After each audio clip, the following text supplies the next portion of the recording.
If you've seen a few of my solar projects that I've been doing, I've been working with a lot of my friends' old solar lights, like this one, trying to get them to run. And I've shown you that I've got quite a few of these, which were garden stake lights.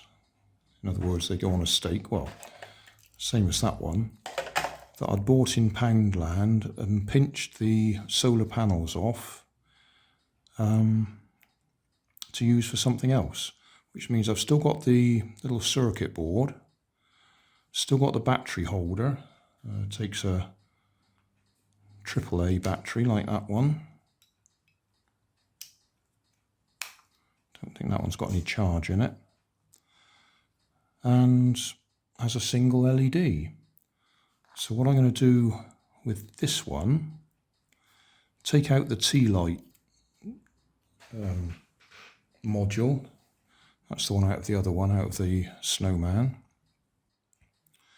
Pinch the LED off it and solder it on there. I think I'll use that solar panel. Probably just have it on his back like that, and cut the bottom out here just enough so we can fit that up inside with that sitting on top of it with that LED. So that's what I'm going to do. Well, just for information, that little solar circuit board there is one of the ones out of one of them, and it is all rusty and corroded on the bottom. That's why it's all black and horrible. It does work, but not very well, so I'm going to use that one instead. Just occurred to me you may not have seen the previous video, so we'll just dig this out of here so you can see why I'm calling it a T-light.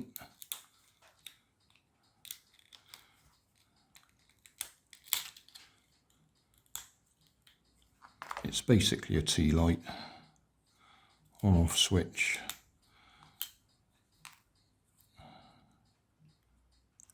And a colour changing LED.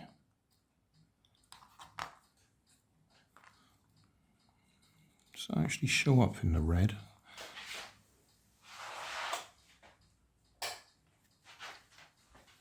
Just turn the light out a second.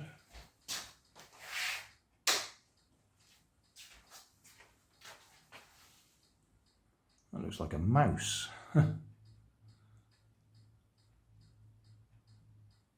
Still, that looks like that works.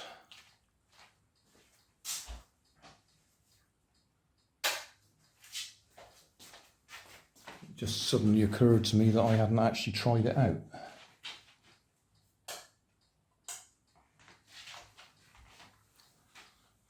Right, yeah, so what I'm going to do is pinch that LED,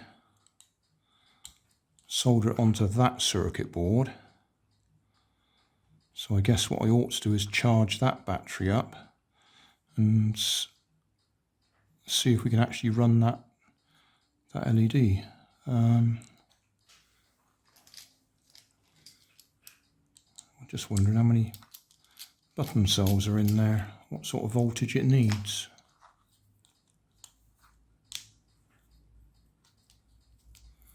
Gosh, 3 of them. So that's 4.5 volts, isn't that?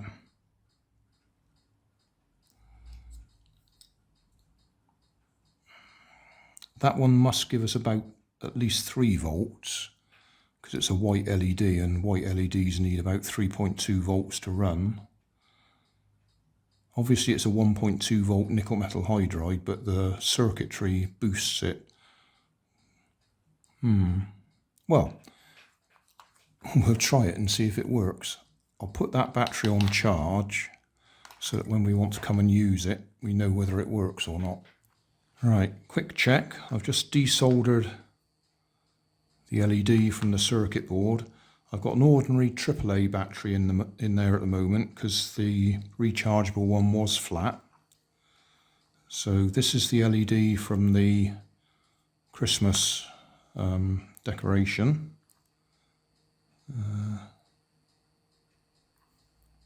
Which way round do we want it? Right, okay. So that is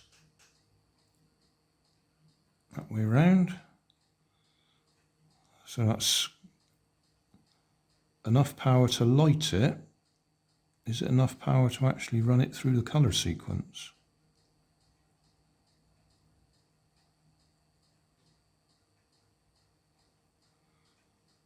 That might be a problem. We might not have quite enough power to step it through the colour sequence.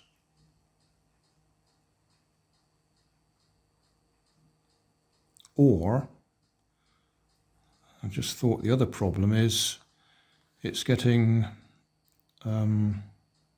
pulsed DC, because it's effectively a jaw thief, boosting the 1.5 volts up to 3.2 for the white LED. Because it's pulsing, it's probably resetting the sequence every time. It's not getting a chance to have a constant DC supply to give it the stability. Well, it's not giving it a constant DC, it's giving it a pulse DC, so it's not going to light up, or not going to colour change. Oh, that's annoying.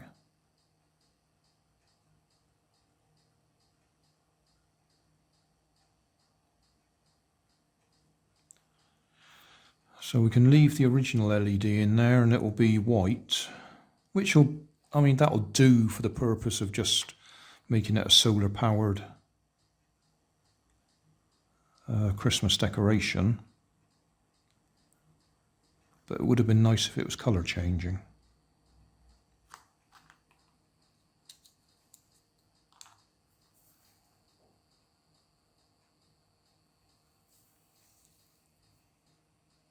That's what it should be doing. And I suspect, as I say, it's not that it's not enough voltage, it's that it's not constant current. It's pulsing. That's just off an ordinary DC battery that is being boosted through the circuit from 1.5 volts.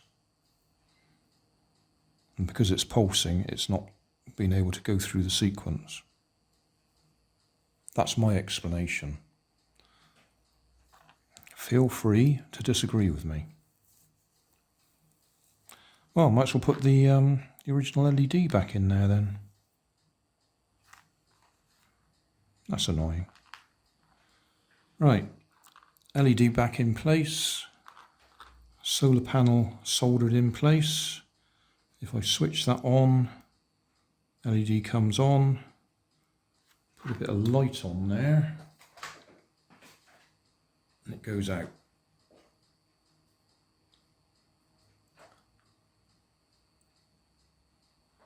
So circuit appears to be working. Obviously it can't charge that battery because it's not a rechargeable battery. So next thing to do is cut a hole in the bottom here so we can actually slide that up inside and then glue that on the back. Right, trimmed a little bit out the bottom. I don't suppose we actually need that label on his hat either. So we squeeze that over there. Oh, I've used a bit of blue tack just to hold the circuit board in place. So he can sit like that. That can go on his back.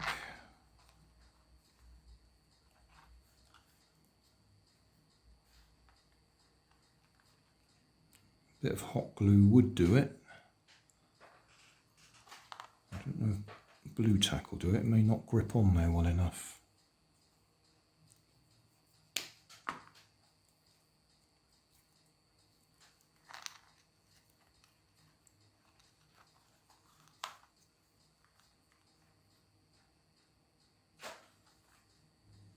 Oh, that might do the job. I'll go and see if we've got any rechargeable batteries to put in there to charge up. Right, that's one of my old Poundland rechargeable AAA batteries. I'm quite upset Poundland seems to have stopped doing rechargeable batteries.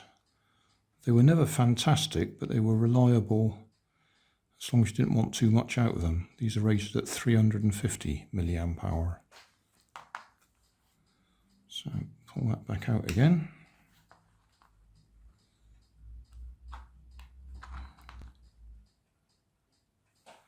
So it is working.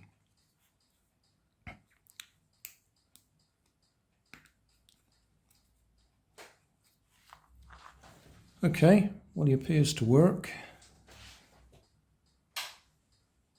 So we'll put him in the window somewhere, and I'll give you an update tomorrow if we have a sunny day.